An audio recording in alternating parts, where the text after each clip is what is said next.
Actually, a lot of people, I think most Americans do have a food issue. There's a lot of eating disorders out there, and they do go unrecognized.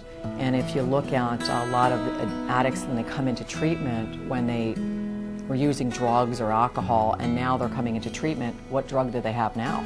But food. So they actually switch addictions, so they transfer of addiction, and it's very, you'll find it a lot. Also, gastric bypass patients, once they have surgery, after gastric bypass, their drug of choice was their food, and then they end up, you know, drinking alcohol or taking pills. So you get a lot of correlation with eating issues and addiction, always.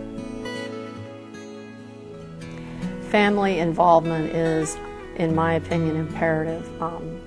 Yes, it's primarily the client, but the family has been very affected, and I try to pull in the children, whether it's a conference call or if it's in person. Usually it's a conference call because clientele is from out of state. But, you know, whether it's the husband, wife, mother, father, the children, it's real important that they are involved so that they know they aren't left out. When the client comes down here, that we want them to also know that we're supporting the family as well.